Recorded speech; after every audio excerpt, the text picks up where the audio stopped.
So it's great to be back. You're not here to listen to me gab, so let me bring everybody out. First, let's welcome the Reds General Manager, Vice President. He's in his 21st season, helped guide the Reds to the postseason in 2013. Ladies and gentlemen, Nick Kroll. Next up, he's one of the newest additions to the Reds organization. He was acquired in a trade this offseason for Kyle Farmer, coming over from the Minnesota Twins. He was one of the Twins' top prospects. Right-hander Casey Legamina.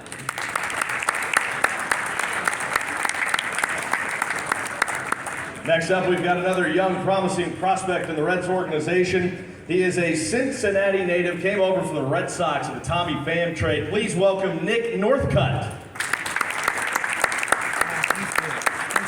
And last but certainly not least, he's coming off a fine rookie season last year when he led the National League rookies in triples. He ranked among rookie leaders in slugging percentage as well, also in on-base percentage and OPS. Please welcome TJ Friedel.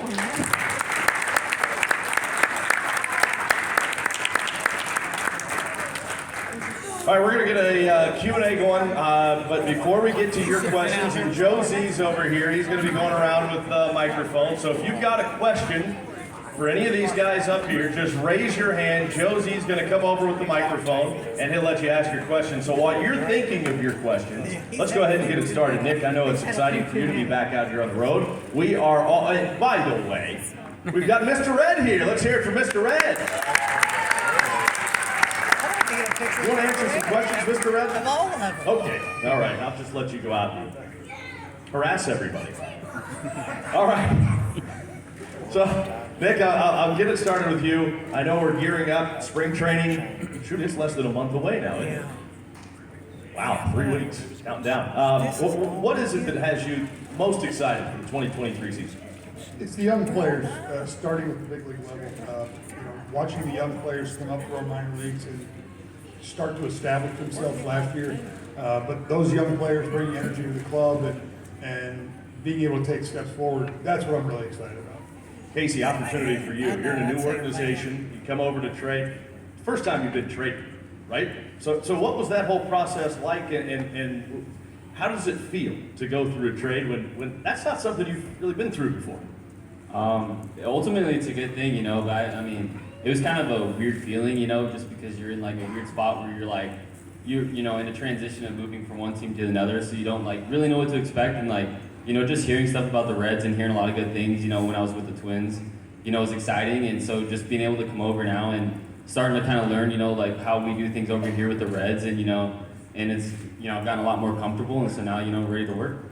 You've got a great baseball background. It's in your blood. Is that what got you into baseball? Just your family? Yeah. So my dad played. So growing up, I did a lot of stuff with him baseball wise, and then my older brother played too. So I went to a lot of his stuff growing up, and so that helped me really fall in love with the game. He'd be playing in a tournament game, and I'd be playing wiffle ball with a bunch of other kids on like one of the little backfields, and and that's like where I really had a lot of my baseball time away from my family. And really getting to love the game was just playing it on my own and playing it with fun. Nick, you are a Cincinnati guy. You're from Mason, just up the road from Cincinnati. In fact, for those of you that don't know, during the COVID year, the alternate site was basically in your backyard, was it not? It was right in my backyard. Those two water towers that sit right next to Frasco Park, I can see those from my back deck at my parents' house. So, I mean, it's pretty surreal being able to put this jersey on and represent the city. Who were some of your favorite players growing up that donned a Reds uniform? I mean, being able to watch Joey Votto and Brandon Phillips and Adam Dunn and Austin Kern, Sean Casey, like legends around this town, and it was a privilege being able to watch them growing up. TJ, you're back for your sophomore season now. It's always a little more comfortable, I have to imagine, when you're back. You've got a taste of the big leagues under your belt. How much do you gain from the experience last year, and what is it that you want to do this year to kind of take your game to the next level? Coming back from my sophomore season, I guess you could say. First thing, I just want to do whatever I can to make an impact for the team this year. We're a younger ball club mixed with a good group of veteran guys. A lot of high energy. A lot of these guys I played with through the minor leagues. So I just want to go out there and do whatever I can to make an impact and help the team win on a daily basis. And last year I had some ups and downs in the first half and made some adjustments in my swing mechanically and then mentally as well. So the second half I was fortunate to come back up and help make an impact and really show what I can do. And I just want to move forward with that this year as well. You and I have talked about the swing adjustment that you've made quite a bit. And how excited are you for this season to kind of show what that can do for you moving forward? I'm excited. I'm excited to just continue to what I ended last season with. I went into this offseason happy with where I ended the season and really happy with where I was at. And so this offseason I've just been fine-tuning that approach, that stance and swing. So I'm just excited to move forward with it. These guys are excited to meet you. They're excited to sign autographs for you as well. So we've got a lot to get to tonight. But right now, they want to answer your questions. You hear enough of me asking these guys questions throughout the course of the year. So if you've got a question, raise your hand. Josie's going to come over and we'll get your question and we'll get these guys to answer them right away. Mr. Red, you've got a question, huh? Anybody here understand mime language? I'll tell you what, while we're trying to figure that out, let's go over here. This gentleman has something. Nick, I was just curious, last September when you got the phone call, at least I assume it was a phone call, telling you you're going to your hometown team. What was that conversation like and what was your reaction? I mean, it caught me off guard because we were on the road in Somerset, New Jersey, and I woke up Tuesday morning. We played on Monday, I didn't play. And I woke up Tuesday morning, I got a phone call from my scouting director, and he was like, hey, I got some unexpected news, but you've been traded to the Cincinnati Reds. And I was like, man, you're sending me home? Like, are you serious? And it was, at that moment, it was like the movie started. And it was just a surreal moment. I FaceTimed my parents and my childhood best friend and told them immediately that, hey, I'm coming back home and play for the Reds. And they were super ecstatic, and it's an opportunity of a lifetime, and I really can't wait to get started. I have this gentleman right here. Are the Reds going to be good this year? Yes. 100% yes. Very good. Two more that can still answer that question. Yeah, hey, we're looking to win this year. We're looking to move forward and continue to get better. And Nick, along those lines, I mean, the excitement, obviously, and for good reason, is with the pitching staff, and everybody focuses on the starting pitching. You've got a couple of key pieces back in the bullpen this year.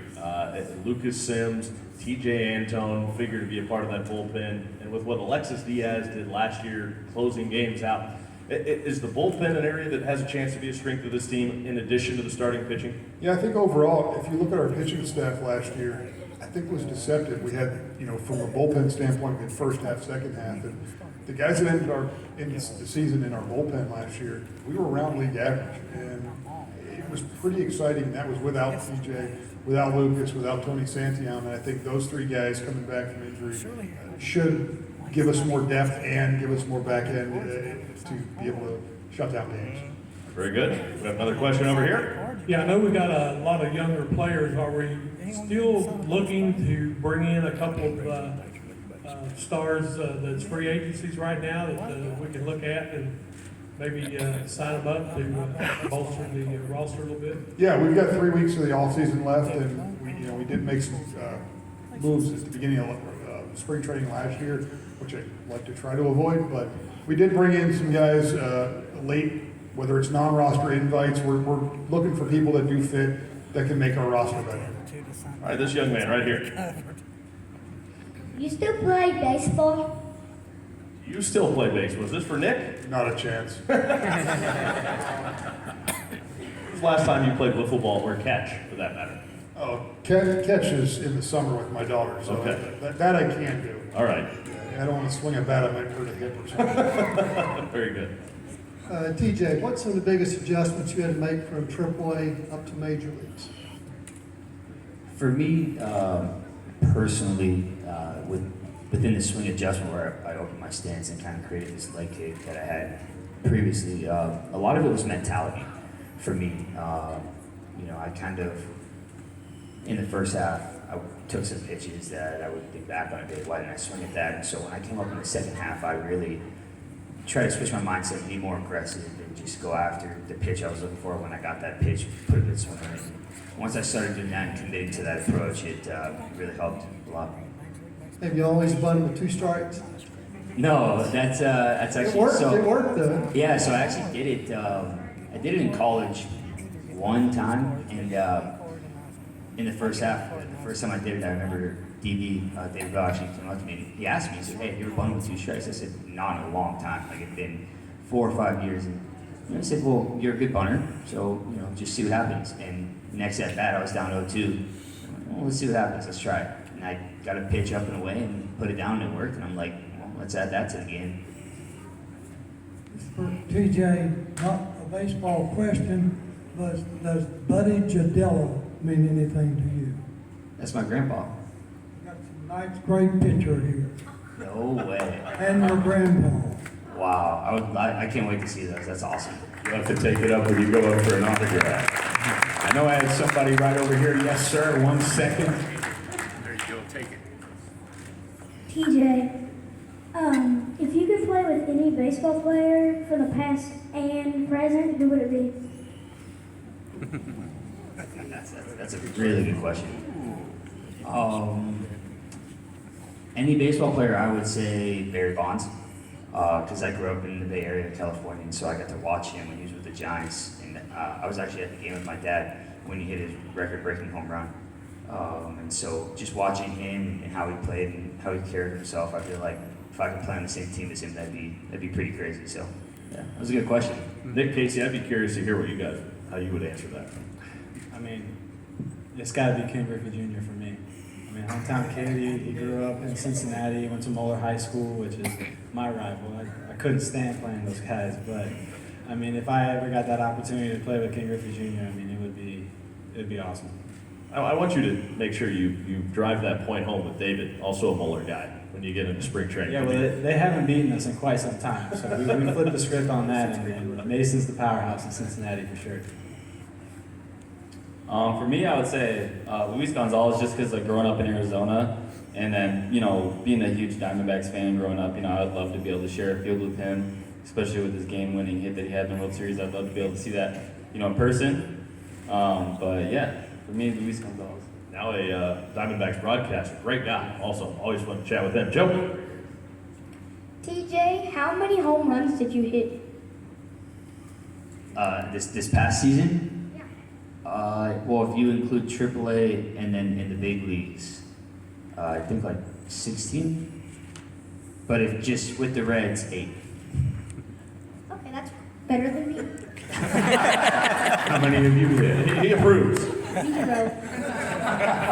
Well, you have a lot of time. One day you'll pass me up. Don't worry. All right, anybody else? We got somebody in the back. I'll be back over to you over here in a second. All right, and right over here, I saw somebody. And we'll make up for those 2 that I just passed. Yeah, this one's for Nick, actually. I was just wondering, any chance of maybe bringing back some past Reds pitching that, is out there and maybe got us a Cy Young? I would say no. Just curious, thank you. I wonder who he was talking about. All right, I had somebody over here with your hand up a minute ago. I know that I walked by. Anybody? Right over here, I had one. Was somebody? There it is, right over there. I'll be over in a second. This is for Nick. This year, the schedule's a little different, and we play every team. Does that change your approach at all in preparing for the season? It changes a little bit about how somehow we travel. Last year, I think we flew 27,000 miles, and this year, I think it's going to be in the 30s. So being able to fix the flights for helping with more rest, being able to maybe have a game half an hour earlier to leave a little bit, it's going to be, that's going to be the biggest adjustment there. TJ, do you like the aspect and the fact that you're playing everybody this year? Yeah, I think the new schedule, playing every team is amazing. Just to go to different ballparks I've never been to, and then get to play other teams and face other pitchers I haven't faced. So I think it's kind of an open chance to get to see every team and see what's out there. All right, very good. Another question over here. Who was your favorite player growing up? My favorite player growing up was, so it's kind of like a two-parter for me. So Barry Bonds, because I grew up watching him in person and get to see what he can do. But also at the same time, someone I model my game after personally, who doesn't hit 750 plus home runs, is Pete Rose, just because of his hustle. And one thing he always took pride in was getting his uniform dirty every day. And ever since I was in Little League, that was kind of what I wanted to do. I wanted to play the game and leave the field with my uniform dirty every day. So. Yeah, for me, it obviously Ken Griffey Jr. and, you know, growing up a Reds fan, I was blessed to be able to watch Joey Votto and Brandon Phillips and Adam Dunn and those types of guys go out there and do their thing on a daily basis. So I was very fortunate to see, you know, high caliber baseball at a young age and, you know, see what those guys were capable of doing up there. And I would say for me, it was Luis Gonzalez and then Max Scherzer. You know, I actually got to see Max Scherzer debut. And then, so from then, when he was in Arizona, I just kept following his career through the majors. And he just turned into one of my favorite pitchers of all time because he's pretty crazy up there and he's got 2 different eye colors, so I think that's pretty awesome. All right, Joe, we got another one here in the middle. Yeah, a question with the rule changes that are coming out this year for the players and the general manager also, do you expect the Reds to be more aggressive, steal more bases, and for the pitcher, if you only can throw over twice, how you gonna work that as a new deal? That's unusual for everybody. Casey, did you have to pitch in that environment with the throwovers? Yeah, I did. You know, you just gotta be smarter when you're gonna pick off and stuff like that. So you gotta really know like your runners. So you're gonna know like, okay, like I know this guy's not gonna run, you know, and then you have guys like, okay, this is an average runner and you got good runners. And so like, really was just kind of like knowing who's the most aggressive guys in the base pass. And then, you know, you gotta be smart with, you know, picking over because if you're predictable, you know, then they're gonna know exactly when to run. So you gotta, you know, mix up looks, stuff like that. And then, you know, give yourself the best chance to hold them at first. I think with the base running, yeah, you obviously the bases are going to be closer, so you're going to try to steal more bases. You're going to have a better chance to steal more bases. But I think base stealing, it's not just base stealing; it's also base running. You know, being able to go first to third and cut the corners off of second, being able to go second to home and score and take a chance. I think that's where you're going to have a little bit more. It's going to be fractions of a second, but it's going to be. It should be really exciting. Does the fact that this team's a little younger, a little more athleticism, does that kind of help and play into the new rules a little bit? Yeah, I mean, if you look at our team base running last year, we were 29th in baseball. We were terrible. It's something we focused on improving our base running and our infield defense this offseason, and it's a huge focus because those are little things that can help us win games. All right, all the way to the close to the back here. Okay, so TJ, how do you feel about the new shift ban this upcoming season? That's a good question. I'm pretty excited about it as a lefty because, you know, it's so easy to see and look up and see the shortstop playing second place and playing shallow right field. So it takes away from some at bats where I might hook a changeup and hit it hard, and then I look up and the second baseman is playing right field. And so I think it'll be interesting to kind of look up and see the infield a little spaced out and more opportunities for some holes to get some hits. All right, we're staying way back here in the back. Yes, sir. What's your definition of true love?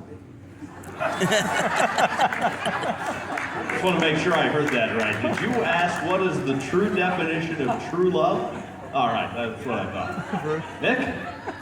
You know, when I come home and my wife just yells at me, but then she, you know, usually gives me a pass after that and she makes up. And I'll let you know when I find it. Yeah, I'm with Casey on that. I love my wife, so I guess that's true love. Whatever I have with my wife, that's true love. What a question. Nobody expected that great tonight. question. That's the question of the day so far, for sure. All right, right over here. TJ, what's your favorite major league field to play on? So my favorite major league field, besides Great American Ballpark and playing at home, is probably Wrigley, just because of the history and you know, first time going out and playing in the outfield there, I got to go kind of see the ivy in person, and once you really appreciate the history of that ivy and, you know, how long that's been part of that field, it really puts everything in perspective. So Wrigley Field is pretty amazing for me. I know I see a couple of hands. I see one hand right here in front of me. Yes. Over this way. There you. Which age did you start playing baseball? Around like 4.5, 5-ish, I would say. Ever since I can remember, I came out and had a little plastic tee, and I started hitting away when I was young. So I guess probably like 2, 3 years old. Yeah, I'd say about 4 years old when I started playing. I was just in the backyard with my dad, then progressive T-ball, and then Little League and everything else moving forward.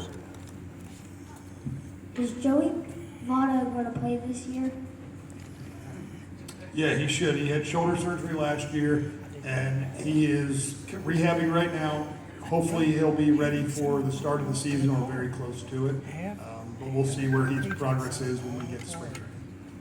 What is some advice you can give to the young children out here that look up to you guys and aspire to be in the MLB? Like, what goals can they work towards?